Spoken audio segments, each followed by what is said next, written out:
All right, looks like we are live. Hello, everybody. Welcome to Truth 101. So thankful that you all are joining us today. And it's myself, and I have my beautiful co host today, Miss LaTricia Tate. Say hey, girl. Hey, um, so excited to be able to have LaTricia on. So, just to jump into how I know her, I know of her from Twin Cities Recovery Project. I've went there. I've spoke before. She's very supportive to things that I do. We haven't had the opportunity to meet face to face, and it's like she's always busy, but she makes herself present in the things that she does to support other people. So I wanted to tell you too, face to face, well, camera to camera, thank you for your support with us and our women empowerment. We really appreciate you. you're welcome. Yes. And so I just see you, Latricia, just being a big force in the community. She's always just empowering and, working with people and helping people. So I wanted to bring her on today so we can find out exactly what she does, what motivates her to do it, and then how does she keep her faith while going through it. Not too long ago, you had some tragedy happen in your life, and it's like you're still pushing through. And it takes a lot to do that. So thank you again for taking time out today to come on and just share this space with me. And I guess I'll let you go ahead and have it. Thank you. Thank you for having me, Veronica. This is awesome. I'm so excited to be here. And I really, really appreciate the opportunity to be on the Veronica show, right? So yeah, thank you. Like Veronica said, my name is LaTricia. I am the mother of six kids, six adult children, four biological, and I have two bonus daughters. I also have 10 grandchildren who I love and adore. They are literally my heartbeats. I'm an up and coming community leader, an advocate and a champion for recovery. I'm also the co-founder and CEO of Twin Cities Recovery Project. Is An organization that supports individuals in their recovery process, and helping them to just see, to follow them on their journey of recovery and what that looks like for them. And so that's the gist of our work. Um, I was also I'm a native of Chicago, born and raised South Hmm. Chicago, and I moved to Minneapolis. I think October of like '94. So I'm technically from Minnesota now. I've been here 20 plus years. So Yep. yeah. Um, and the reasons I moved from Minnesota to Minnesota is for a couple reasons. Um, One of the reasons I came here was that I was escaping an extremely abusive um, relationship with my children's father. Um, the other thing I wanted to get away from was I was living in a household with a mother who suffered from substance use disorder, and I didn't know what that was at the time. I was very young, so I didn't know what that was, and in our community, it's not really talked about. So nobody told me or explained to me what it was, and so in my mind, um, it was a horrible, horrible thing, right? And so I didn't understand it, so I was running from it. And the other thing I wanted to do was, because I have three daughters and one son, the goal was to not allow the horrors of Chicago to suck my son in, and take him away from me, whether it be by death, jail, or drugs, because those were the only things that could happen where I was at. And so my hope and my goal was to save my son. And so I ran here to Minnesota. Um, I didn't know what to expect. I didn't even know what I was running to. All I knew was it had to be better than what I was dealing with. And I was just hoping and praying that God would just move me and take me where He desired for me to be with my kids. And so since 94, I have not looked back. I have only continued to move forward, um, and being a role model to my girls, and showing them, I have never taken steps back. Anything I've done in my life since moving here was only to elevate them, and just being a positive role model to my kids. Um, so, how I got into what I'm doing right now, um, I can't remember what year it was, but I remember it was maybe 2002. I had graduated from, I was doing my internship from MCTC, and I went to do my internship at Pillsbury. And while doing my internship, Shonda Smith Baker, who was the director then, uh, became not just my boss, but she was a friend and a mentor. And she hired me on after my internship as administrative assistant. And I remember her telling me, maybe a year into my work, she said, LaTricia, I see something different. Like you got to do something different. I don't see you being an administrative assistant. Like, so I didn't know what that meant. And all of a sudden, like months later, she would go out of town and come back with different curriculum and like just tell me what to do with it. And so all of a sudden, I was into all these different areas. I've done the crisis nursery. I've done the ways of work loan program. I've done a lot of things. I remember it had to be like 2007. Pillsbury was getting ready to, before we turned to Emerge, we were Pillsbury, right? So they were getting ready to start this housing program with PPL. And I was like, Shonda, I want to try housing. And she was like, you sure? I was like, yeah. And so they sent me over there.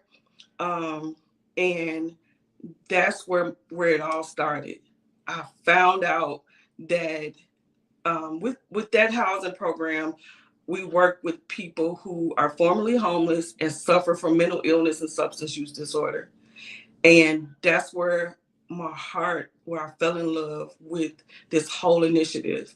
Um, Dealing with women who were suffering from addiction, and their kids were suffering from it as well, right? Um, it did everything for me. I ended up being in that at that building for the last 17 years of my life. So yeah, I worked there for 17 years, working with those families, and connecting them to treatment, to housing, to therapy, to whatever it was. Like my heart, my everyday life was entrenched in that building, to help those women become better. And that's where I finally learned that addiction was a disease. It wasn't something that people desired. They just woke up and like, I'm gonna smoke crack today, or that was not it. Um, Something happened that got them there. And I just fell in love with learning, and building relationships. And man, it just, the passion, the fire, just went to a whole nother level. And I've been out there ever since. Um, During my time there, um, Mark Jonigan, um, this was probably, oh my gosh, I feel like I'm old. Maybe 2012, 13, I don't remember what year it was. But he would come there a lot because we had a youth program, and he would volunteer there to help out with the youth. And so we were really working with the youth and helping them understand addiction and what their parents were going through, because the kids were acting out. And so he was a real support to me to help the children and understanding their parents, and having programs for them to participate in the building.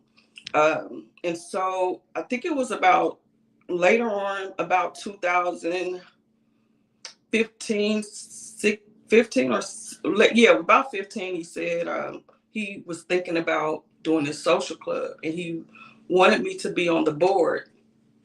And I got on the board, and because of the passion, I just I kind of took over, right?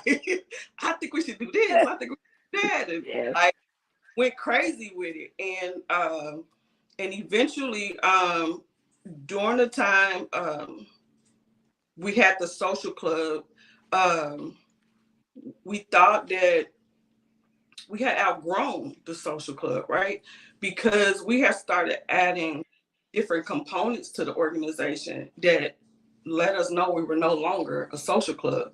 We were becoming an organization. And so in 2017 is when we changed the name to Twin Cities Recovery Social Club. And that allowed us to grow into so many other areas, because what we found is that um, state, federal entities do not allow to fund parties. So they wouldn't really like to fund our social club. And so when we turned to an organization, that's when all the doors opened up for us. And we continue to grow. We're still growing. Um, and it's a beautiful, beautiful experience for me. I have had a number of tragedies in my life over the last year, 2 years, that has really um, helped me to not only continue to fight for the adults, but to fight for the children. In the recent years, the blues have surfaced with fentanyl, and in October of 21, I lost my firstborn nephew to a fentanyl overdose. Um, and the hotel, the party that he was with the kids at, ran off and left him because they were afraid. And so he died alone. And so that incident there has turned me up, turned me up some Yes. more. Yes. And so you gonna see me outside. I'm outside. I'm everywhere, because my goal is to save somebody's child life. If we can only do one, we've done our job. But we out here every day, chasing down kids on Broadway, on Lake Street, to give them the resources to make the connection, because our babies are dying. And I had to experience that. And although he wasn't my child, I don't know from my brother um, what that feels like, to lose your child to an overdose. And so what do we do as a community? What do we do as an organization to help save somebody's kid? And so lately that's been my drive. I'm out here, I'm looking for your babies, right? Because we find that so many adults are still dealing with their own substance use disorder, that they can't save their baby. They don't know how to save Right. them, And so if we can, you know, connect to the entire family, that's what we would like to do. But we're finding lately that if we connect to that kid, we then connect to the family, right? Mm-hmm. And so that's been one of the things that we've really been trying to do, is get that connection with the children, because they dying at a really high rate right now, and I've been really terrified, and I expressed this a lot through to my staff, and you'll see me a lot coming up in the next couple months on Facebook, because it's finna get warm, and Mm-hmm. my fear is that we're gonna have a lot more deaths. Um, Mm-hmm. I'm still watching that the kids are asking for the Fetty, and so even though you see your friend die, they don't think it's going to happen to them. And so how do we get the message to them, And so we still trying to figure out ways how to use their language, and really make those connections. Yeah. No, that's amazing, and that's so true. I lost a good friend of the family to a fentanyl overdose. And like you say, it's taking over. It's really sad. Like when you just hit the byways and the highways, you're seeing them out there. But I think the heart that you have is the heart that's needed to make a change. I feel the same way about it. Like if I could just tell somebody, just one person, if I could just make a difference and provide them a resource or get them to somewhere safe, or get them just to take one day off. I work in a domestic violence shelter right now, and it's a lot of young women. I mean, these women are under the age of 25 years old. And 9 times out of 10, I have to ask them to leave because I've caught them with fentanyl. And that's the last thing I want them to do, right? Because I Right. know once they leave, Right. they're really gonna, so that's not my first step, but it's like eventually that's what it leads up to because they don't want to let it go. Like even when you try to get them treatment or connect them with someone to do assessment, to start the process of the healing, they just don't want it. And it breaks my heart. It really breaks my heart. And I'm just so grateful that we have people like you that's ready to hit the pavement. Like not sit back in an office, not sit in a room and talk about it, but actually hit the streets and Mhm. like let people know, like, hey, we care about you. I'm out here. I love that. That's a fearless heart. And it sometimes it takes that pain that you feel to turn it into passion. It's like, no, I can't just sit back and let these type of things happen. So that's amazing. Another thing too that you said that I wrote down is like you're just looking out for the kids because if the parents are out, you know, and if they're in their own addiction, they can't help their children. But one thing that I'm really hopeful about, and I'm believing in God for, is that sometimes saving the children can save the parents. Like it may take that child to be able to say, "Hey, look at me, mom. Look at me, dad. I'm getting help. Come and go with me." And you Yep. may, like you say, just save the whole family. So I think that's really admirable. So tell me how could like myself or other people that's in the community get involved and join you in this movement? Like what could we do to help? I think one of the greatest things that can happen is to talk about it, right? Because as a community, I think we still, and I could be wrong, but I feel like we still in a place where we African Americans still don't talk about it. And that's a problem. That is a real problem. Like we have to talk about it because if we don't talk about it, people are continuing to die, right? So I think talking about it is one. Another thing is coming to our organization and participating and going out on outreach with us and being up close and personal to our kids. Because two of the things that I don't like is when I see people on the street. So, we have our bus stations and all of these kids hanging out in the bus stops and people running up there saying, you need to do this and you need to do that. Like they don't hear you. They don't hear you. Right. And so let's go with some compassion. Let's go with some empathy. Let's go with some love and say, how can we help you? What do you need? Like, that's when they're going to hear you and they're going to talk to you. We've experienced a lot of so many times. Um, it depends on how you come to them, is how they respond. Um, Back this summer, so I do outreach with the team as much as I can.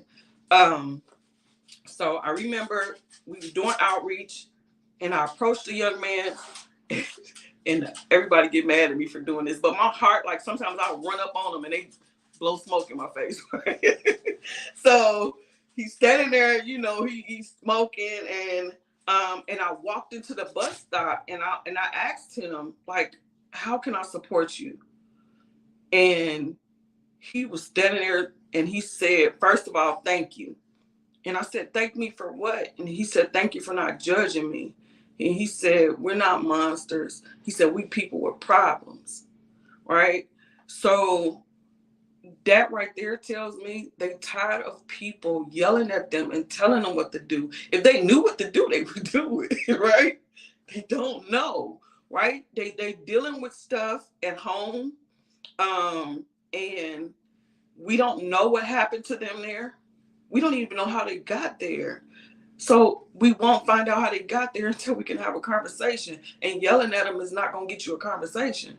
So we have to have a different approach, right? So that's one. That's another way to support the efforts.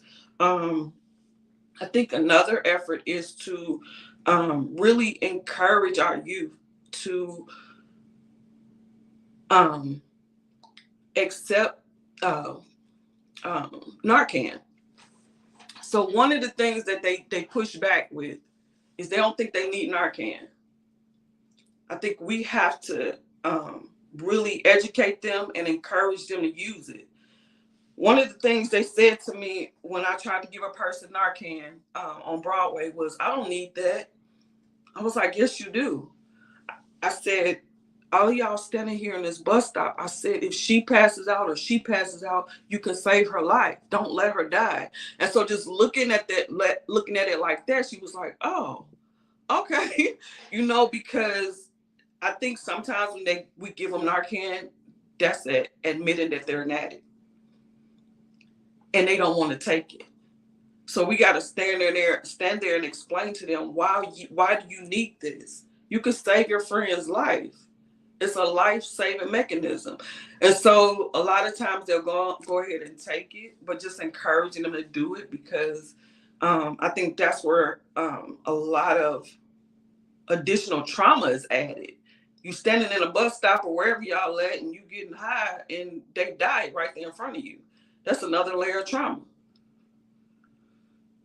So yeah, we got a lot going on, right? Yes, we do. And it's like we seen it evolve, right? Because it started like around COVID time, Yeah. right? Because we were going out, we were doing a lot of outreach too. And we seen it evolve. It got to the place where people are not hiding, like you said, they're standing on a bus stop getting high. They Yep. standing like right, and I love that you said like the non-judgmental, because we live in a world that when they see people, they turn their nose up at them and they act like they're so disgusting. But do you understand that these are people? And like you said, nobody just woke up and decided, hey, today I'm gonna be an addict.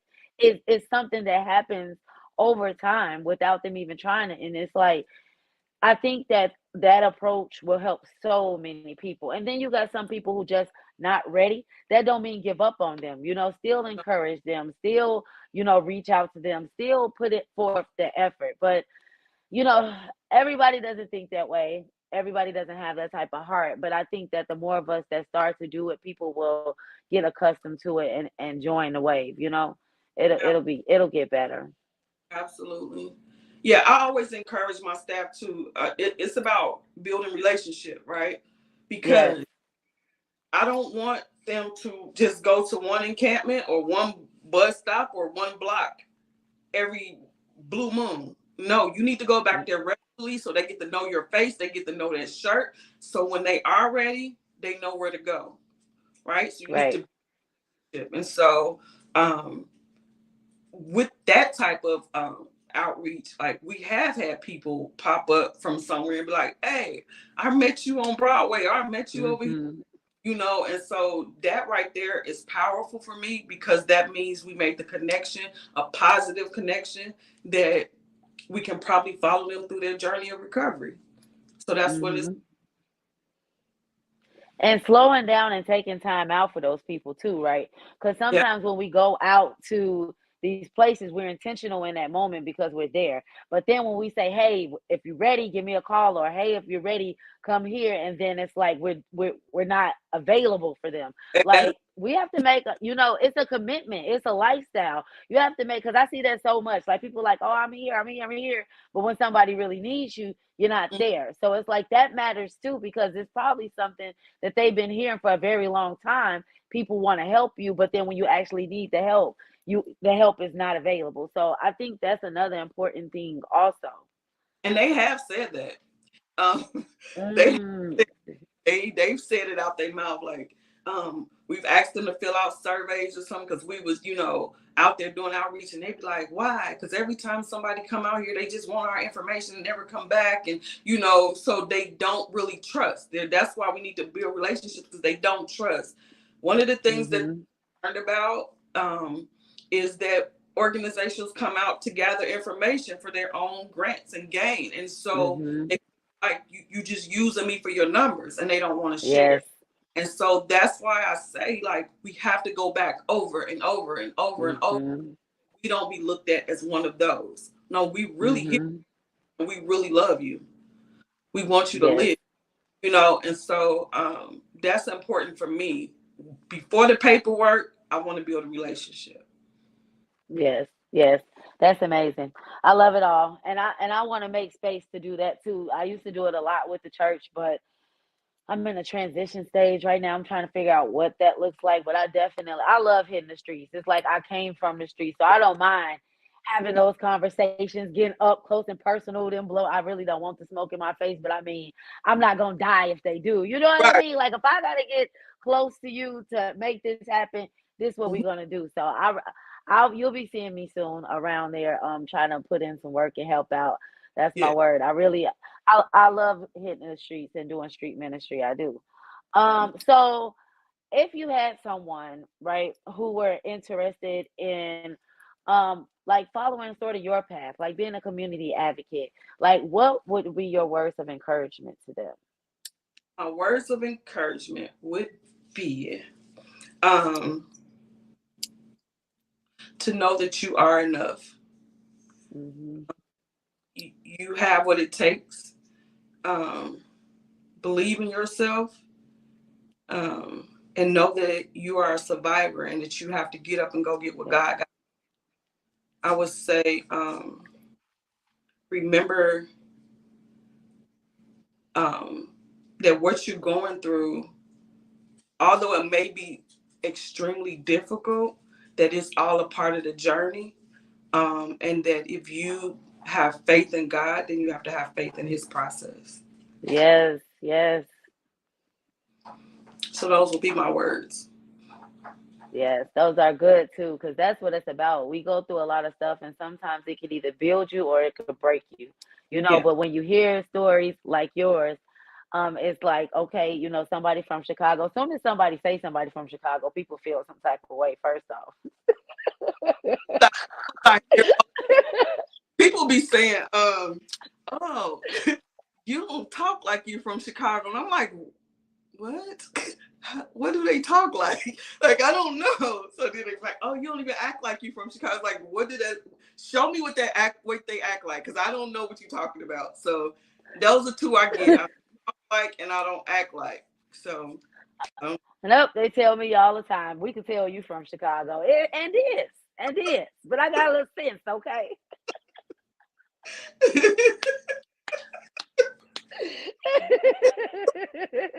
Don't be judging me. Anyways, like I was saying, but it's encouraging to know that somebody that came from a place like Chicago with your children, with the background, in your family, that you are a successful Black woman. You're a leader. You're making a difference. Like the things that you are doing is going to make differences in generations to come. And that right there is very admirable and it's amazing. And it's just, you know, it's real. And a lot of people don't think that it can happen. And so that's why I try to do my best to put people on here that are real so people can understand like this can be you. You can come and you can do even greater things, It's possible. So I'm just really excited to be able to put that out there, even yes. being from Chicago and all. Yes, and to piggyback off that, like I posted the other day about having a baby at 16. A lot of people like counted me out, but I don't encourage. Disclaimer, right? I don't encourage people to do that, but it happened. Life happened, right? And I had a baby at 16, but I did not let that stop me. I continued to just follow God's lead and just keep striving for better and better and better, because I did not want my kids to be disappointed in me, right? And And I'm so proud because I broke the generational curse. All of my kids had kids when they was in their 20s. I was like, yes. So they didn't have babies at 16. So I at that point I know I did my job. They all went to high school and graduated. Some of them got some college. So I did that. A 16-year-old mother did that. So I want to always encourage young mothers and let them know that you can still be great despite of, Yes, yeah, you can still be yes. great. That's And that's good too, because some people get so down on their luck, especially coming from where we come from, right? Because I'm from the South Side too, and I've seen it, and they get complacent. They like, okay, well, this is the best it's gonna get, so I'm just gonna sit here, and it's like important to understand, like that don't stop your life at all. Like we're not encouraging go out and have a baby, but just understand if you've already done that, you Mhm. can still move on. You can still get a college degree. You can still do whatever it is that you want to do. A baby doesn't stop that. So, yes, that's amazing. It's so amazing. Well, no, I already knew there was gonna be some fire when I talked to you. That's why I was like, oh, I gotta talk to her because I just see you everywhere, and I'm like, man, I just want to get just pick her brain and just see. And your heart is in it. You're in your sweet spot. So it's like you're doing things that is who you are. That makes Mhm. the work so much better too. When it's like something that you love to do, it doesn't even feel like work. It's like I'm just living life. Nope. Yep. Yeah, this is what I love. This is what I wake up to do. I tell my team every day when I open my eyes, I be like, okay, God, what we got going on today? Like, Okay. yeah, Yes, like have your way, Lord. Move me where you need me to go, okay? Do yeah. what you need me to do. Yes, my prayers exactly. Mhm. Yes.